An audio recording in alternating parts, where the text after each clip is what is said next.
Now introducing, out of Alden, New York, number 2, Dylan the Chinstrap Zielinski.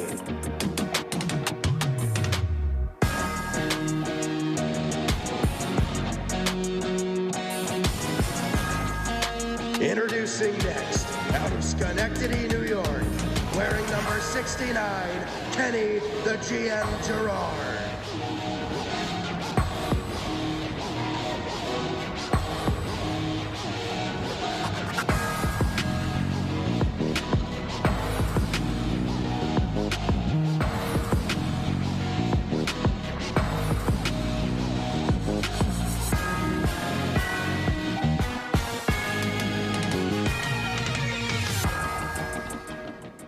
It doesn't matter how many episodes we do, we're always going to check how we point. I'm always going to hate it. We messed up. We'll make a new one for our last semester. Welcome on in. I know. Welcome on into the penultimate episode of the penultimate season of the DK Experience, Season 4, Still Episode know number what that 5. means. I'm Kenny Gerard. This is Dylan Zielinski. And Dylan, before we get going tonight, how you doing?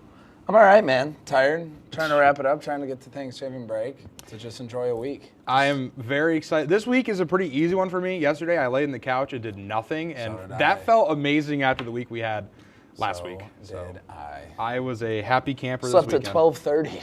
Yeah, me too. I slept till like noon. I'm like, this is great. So awesome. I'll take what I can get. But let's get right into our Gridiron Recap. For those who don't know what the Gridiron Recap is, me and him like a couple of football teams, and our teams are very different since we've been doing the show. So both from New York, both blue and red, but there's just one stark difference between our teams. So Dylan, I'll let you kick it off. Yeah, exactly, with the Buffalo Bills. Yeah, huge bounce back win for the Bills. I mean, they got steamrolled down in Miami. That was just unacceptable. That's not the Bills' way.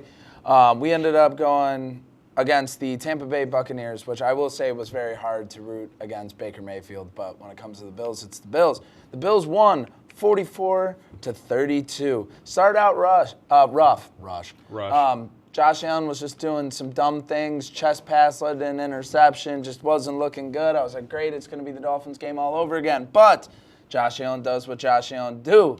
He ended up having 317 yards passing for 3 touchdowns. He did have those 2 interceptions, but he also had 3 rushing touchdowns. Josh Allen becomes the first player in NFL history, other than one other, to have 3 passing touchdowns and 3 rushing touchdowns in one game, and the other person is Josh Allen. He's him. So wouldn't that just be the same person, just a different game? You got to hype it up. So the second game he's done it, but it's the only person in NFL history to do it. That sounds better other than one person. Yeah, no, I mean, he started off that game kind of like you at Maryland, and then he just turned it up after that. So, you know, I can't totally complain. That was a great game to watch, even as not a Bills fan. But it was. Oh, man. Shout out Baker, though, too. To have to talk about my team. It's been a rough stretch. We can keep talking about mine. No, it's all right. I'm all set. We're good. Yeah, it's been rough. It has not been good. We fired Dayball, which me personally, I'm not a huge fan of. The fact that, you know, we still have Shane and Stike, and there are so many people that should have went before Dayball or went with Dayball at the very least. I'll take him back. Shane, like, he had to go. Joe Shane's got to go. I don't know. I mean, I'm not a huge fan of losing Dayball. I think, you know, he's the only reason Dart is with us. That's what scares me. And I'm afraid of, Dart going to be good without Brian Daboll. If they can bring in, you know, what's his face from Ole Miss? Oh, my God, I'm blanking. Lane Kiffin? Yeah, Lane Kiffin. They've tried that before in the NFL. It's not going to work. Lane Kiffin is going to be one of the highest paid coaches in the CFB. Like, I don't see any way that he comes to the Giants. But anyway, the only thing I am enjoying about the team right now is, yes, I want us to lose at this point. I want the number 1 pick. Just fall. Like, I'm good. We're not making the playoffs. Just let it tank, and then, you know, we'll go from there. But we're losing close games. Last year it was, you know, we'd score 2 field goals, lose by 30. This year we're pacing the Packers. We're only losing by 7 points against a good team.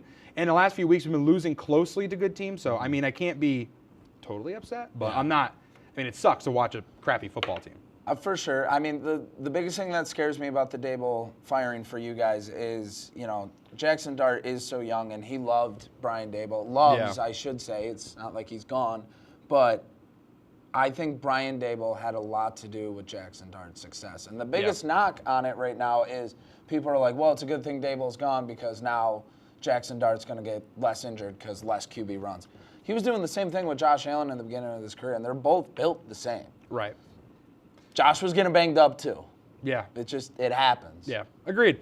Well, we're going to throw it to a quick break. When we come back, it'll be time for some hockey talk. Dylan, we're going to talk about hockey. We'll see you after the break.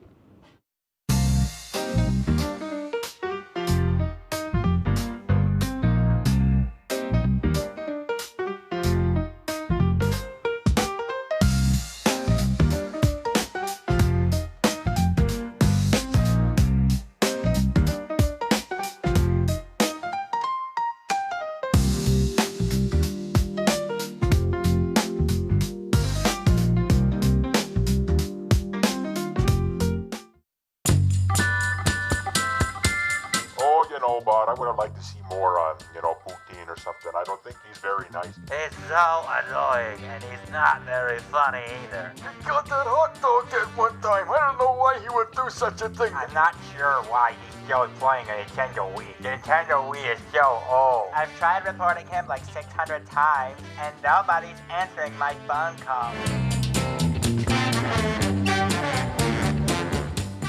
Welcome back to the DK Experience. Go back to your job. Every NFL fan I've played for the last 15 games. They beat. Writing a letter to the NFL fans? Get out of here with that. Let me finish. No, finish. Stop. Johnny Manziel, that guy, he's a loser. No, that's.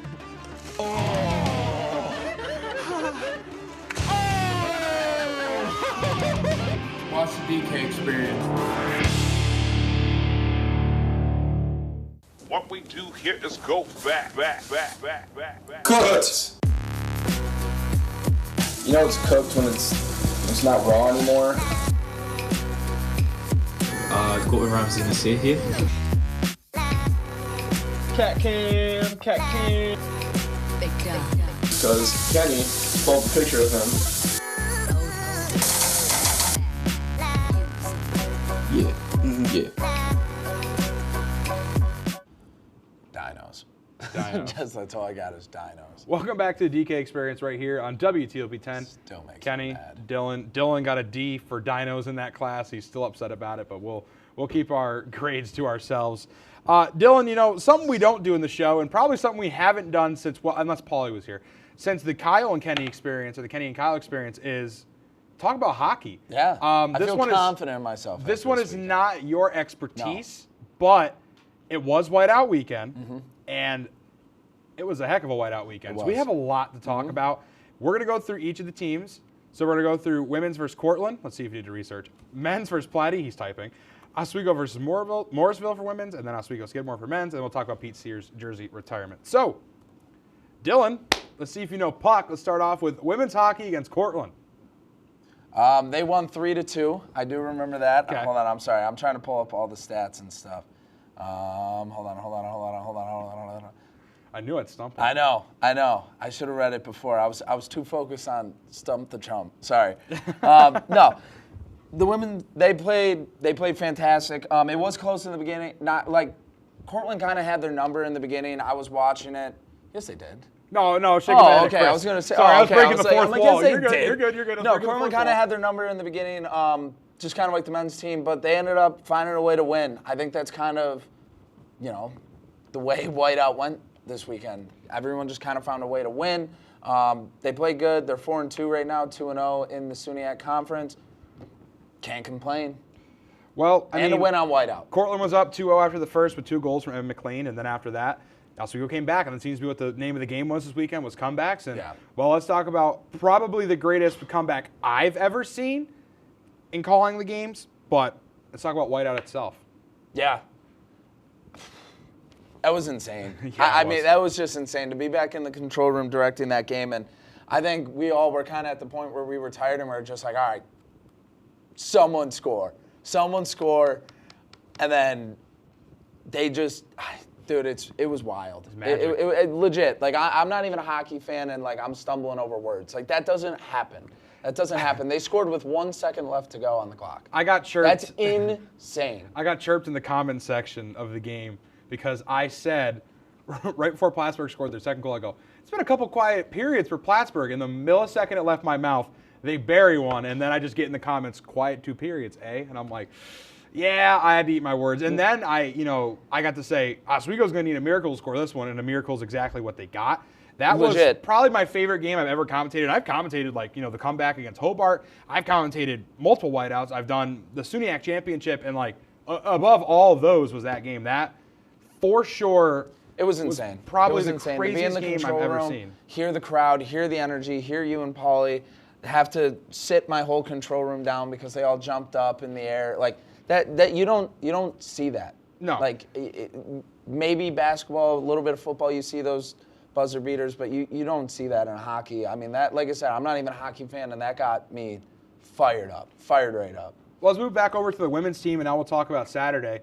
Let's talk about Oswego versus Morrisville. I mean, this was a good game. This one was different. Yeah, this was a 6-1 victory for Oswego.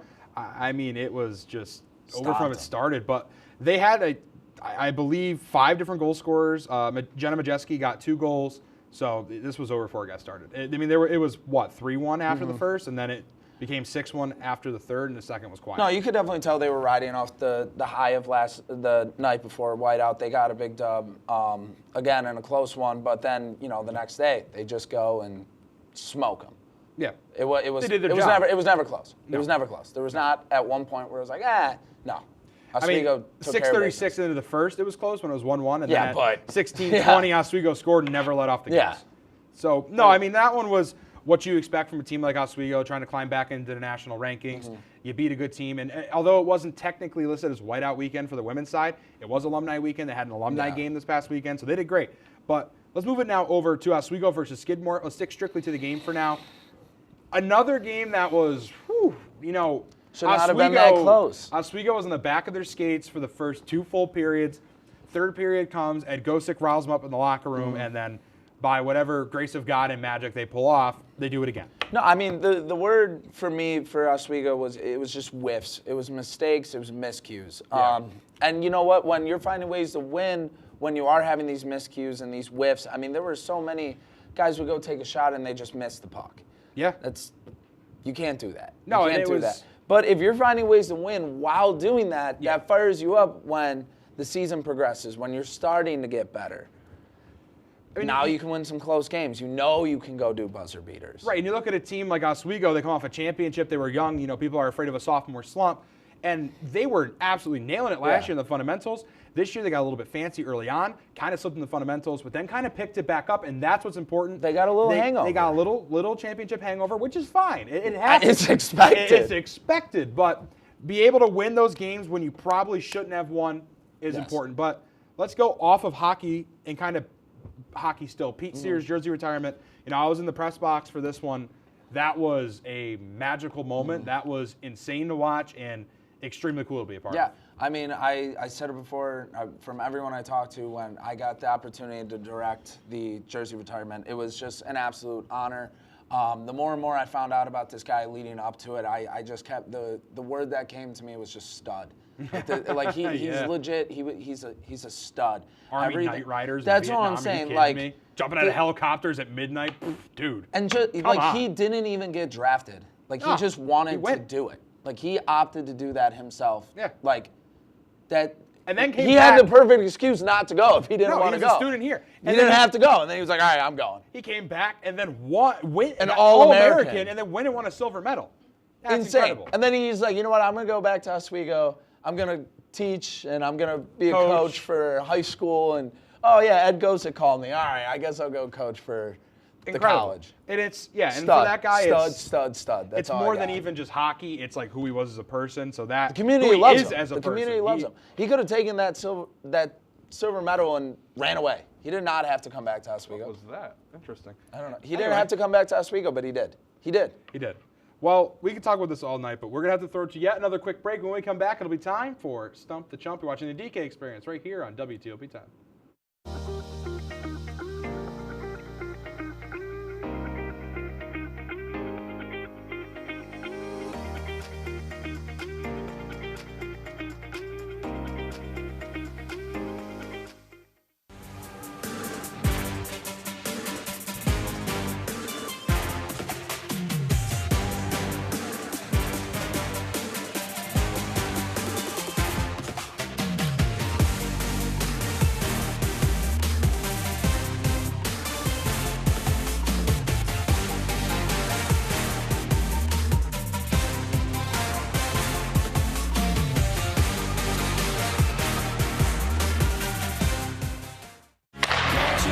If it's hockey, It's what they score! it's on Hockey Talk. It's over! Join Rob Finger and his panel of guests. Their behavior against easy teams, how do you lose to the Bruins twice? As they take you through the hockey world. We welcome you with open arms. Tune into Hockey Talk, Mondays at 9:30 after East Coast hockey games. Only on WTOP.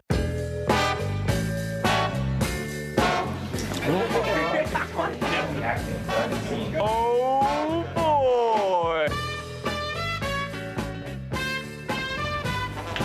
Come across.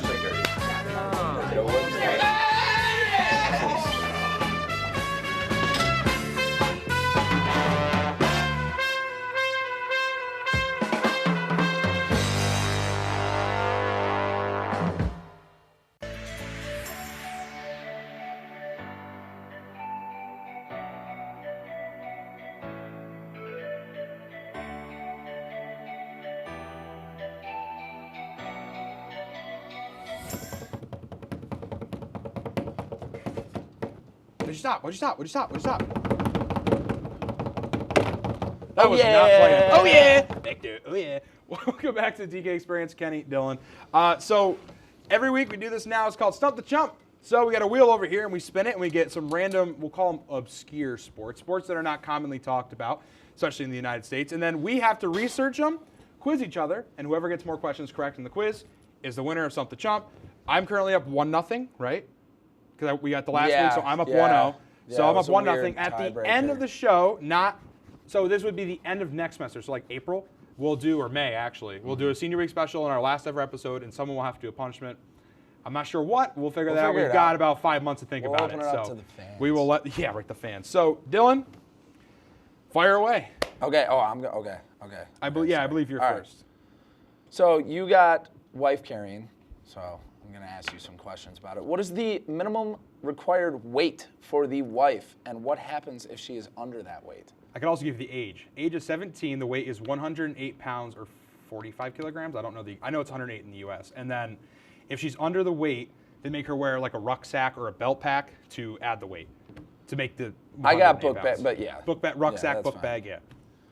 What is the length of the standard wife carrying course, and how many obstacles does it include? I got this one in meters and I forget. Is it 245 meters? No. How many obstacles? I don't know. I'm gonna go with 6, 7 obstacles. I'm not sure. No idea. Actually, don't know. 253. So you were close. 253. Oh, I was closer than I thought. Meters. 0.5. And then 3 obstacles. Only 3. Really? Yep. Normally 2 dry obstacles and 1 water. I knew the 1 water. I didn't know the 2 dry though. That's okay. So I got 1 for 2. What is the most commonly used carrying technique in competitive wife carrying, and how is it performed? Isn't it the Estonian method where they put the legs up on the shoulder and then the head is down by the torso and then you just kind of run with them, kind of like a backpack? How is it performed, Kenny? What do you mean, how is it performed? You're giving me ChatGPT. No, I'm joking. All right, Dylan, get up. Let's do it. I'll do it right now. Get up. Get up. We got time. Get up. Pick me up. Come on, Dylan. Let's do it. I don't think we can. We got time. Get up. Let me empty my pockets. Get up.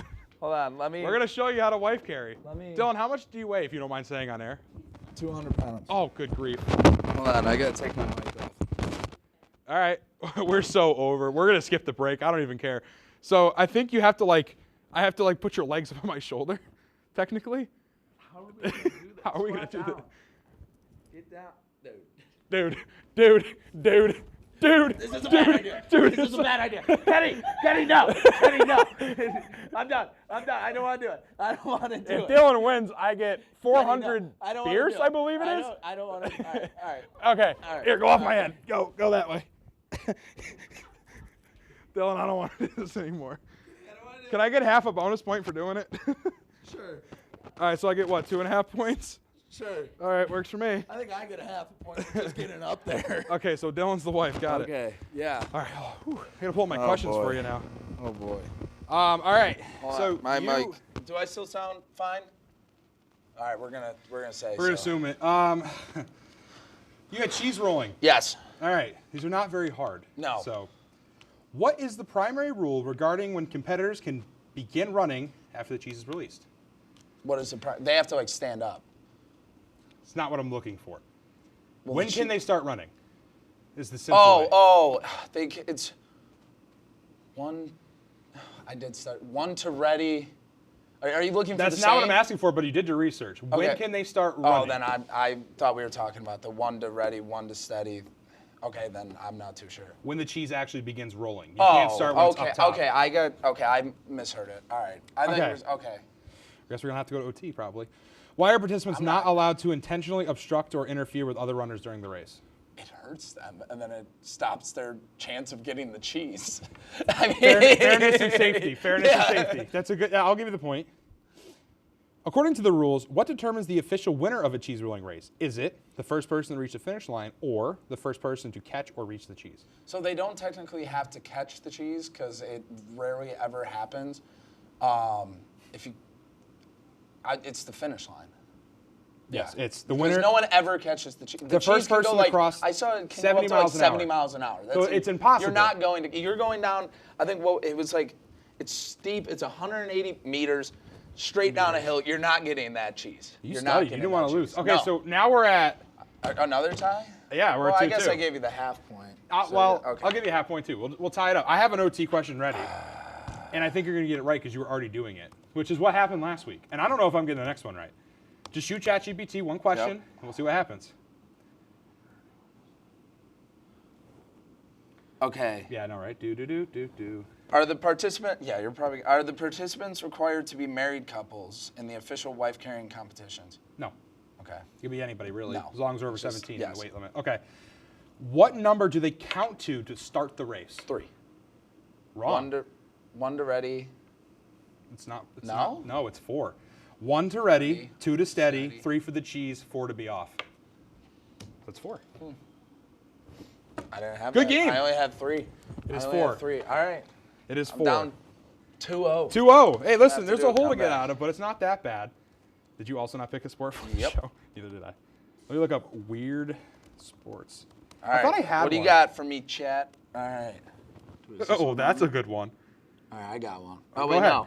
Nope, it's on there already. Is it? Okay, I'll do mine. All right. It just gave me cheese rolling. Another one. What are you putting on there? It's so dumb, but I love it. I have no idea what this is, but it sounds funnier than heck, so we're going to do it. I've got extreme ironing. Dude! All Is right. that what you're going to do? Another one. Well, extreme ironing was destined to be on the board today, I guess. Wow, that new IFB can really see behind my head. I just noticed that. Well, it's pulling my shirt back. I'm getting choked currently, so. Hold on. Yo, Dylan, how do you feel about just floating the break? Oh, Do yeah, a we can whole- float the break. Yeah, cool. I'll go in Inception and float it. All right, bog. All right. Inception, Snorkeling. float. Okay, great. Now we floated. What is it? Bog snorkeling? Yeah. Okay. Interesting. All right, so I go first as I won. Is that the rule? It can be. Okay, let's do it. All right. Well, for our senior week special, I will be doing. Wow, that sounds horrible. Yeah, it does. That bolt needs to be tightened a little. Ooh, underwater hockey. Interesting. Oh. Just missed unicycle hockey. Okay, so underwater hockey. Get me street Hold on. I'm tightening it for your spin. I'm giving you the best chance possible, Dylan. All right. Oh, that didn't do what I wanted to do. All right, Dylan, go I'm praying for to it. death sentence right now. Come on, straight piece. Come on. Big swing. He just slid straight back to where it was. Yeah, I'm going to let you see it. I'll make it hidden so it's at home, too. Oh. That's not straight piece. Okay, you didn't, but you were one off. Really? Just like last time? You got the one that Ray told us about last time. Russian jumping. Oh. So Russian. They're fired up. And they are fired up. I can hear them in the back. So we're going to do. Man. One off like last time. So underwater hockey, Russian jumping for senior week. I'm up 2-0. You got to get one back on me this season. I have no. I have a guess. Okay. All right. I'll do my. This will be research. interesting. Okay. Well, we were going to go to a break, but we've been taking our sweet time today. So we're actually going to give you guys an extra 2 minutes of us, which in reality we already gave you. And this is exactly when we were supposed to start. So it's Cooking or Crazy time once again. For those at home who don't know what Cooking or Crazy is, we can get this off the table now, is we had a topic selected by our crew, and then me and Dylan will debate on this topic, and the crew in the back will pick the winner. Pretty simple, pretty straightforward. You ready? Yeah. Okay, today's topic is our favorite You can go first. or best, favorite or best major applicable course, so a BRC class. Yes, since we both know we are doing separate ones. Yes, we already talked about what we were going to pick. So, mine personally, I looked at this class when I came here for the first time. I knew it's something I wanted to do, and it's something I do on a weekend basis now at this point. And it's sports broadcasting. So the on-air one, not the production side, the on-air side. It's BRC 345 with Professor Lurch. To this day, it's still my favorite class I've ever took. I was going to TA it, but the class took, whatever. Whatever. So bonus points. Stop trying to throw me off my track here. So it was going to be offered in the spring, and I was going to be a TA for it, but it is no longer being offered in the spring. So now it's producing podcasting for the spring, and some people are not happy about that. But it by far is my favorite. I mean, I've learned the most that I've ever learned in any other class for what I want to do. I've always wanted to be on air. That's what I do on a weekend basis. I've learned how to make a good spotting chart. I've learned how to get on the radio. I've learned how to do TV highlights for like news. Like I learned so much in that class. And it was the most fun. It was once a week too. It was late. The hour kind of sucked. Like the 3-hour class was kind of crap. But besides that, it was by and far my favorite. I think I enjoyed it the most. Yeah. So I think it's a little funny that obviously you picked on air. Kenny and I both love sports. Obviously, here we are. So I went with BRC 435 television sports production with the GOAT, Michael. What? You flipped the number. Mine was 345. Oh, I was like, what? Sorry. With the GOAT, how do you like Michael Cleland. A lot like Kenny just said here, guys. This showed me what I wanted to do. It showed me I always kind of had some interest in being a director. Didn't really understand how to do it. Cleland taught me. Just really changed my whole course. Originally, I kind of wanted to do some on-air stuff. I fell in love with the production side of it. You get to produce and work a bunch of lacrosse games. And you work every position. Literally. Shout out this class because it's less that we have to do here at TOP. They literally take over the whole pretty much the whole season of lacrosse. They work it all. It's less stress for us. You get to rotate through every position. You get to learn so much, and it is fun to just work the production. What? Bye, Dylan. Into the board you go. What? Bye, Dylan. What? All right. Well, Anyway, I was gonna say no. It's a fun class. Cleland, you can learn a lot from. He has an insane amount of knowledge, and he's worked on so many RipCam 3. Yeah, RipCam 3. On so many big sporting events. Dylan's face. So, that class is definitely my second favorite. We took it together. Right, and here's the thing, like, I think we have a very young crew, so I don't know how people have actually taken either of those classes. If you have it in the back, I recommend it. You should thank it but because we don't have to do lacrosse The only in the problem spring. is we don't have to do lacrosse. The only in the spring. problem is that everybody in the back is crew. So I feel like I made And the you wrong get choice. 4 credits. You get 4 credits from my class because of how much it takes. You have to go to class twice a week, and then it gets Monday, to the Wednesday, point 2 where hours? 2 hours. It gets to the point where you But have you gotta to work weekends. You gotta do weekends for gotta lacrosse. work weekends. Yeah, I'm on a generational run. That is absolutely biased since it was the crew who picked and not talent. I'm on a generational run. But it was Dylan also doesn't let me talk. He talks over me the whole time. That's the whole point. So next time we're gonna see winning. how nasty I can get because we haven't had a good screaming match in a long time. I know. We're due. You know what? I say for the next episode we pick our topic for once. One more time for senior week. Really fiery about. It will really get fired up. Okay. All right. So next week we are going to scream at each other and do things the way we did in the pilot episode and in our first season. Oh my God, Chris, shut up. So that's enough listening to Chris talk. Chris, if you come out here, I'm gonna be mad at you. Thank you guys for joining us at the DK Experience. I saw him coming. Go back, Chris. Go do your job. You know no! Go back. Mole Man from Smiling Friends. Bye-bye. Go. See you later. Go.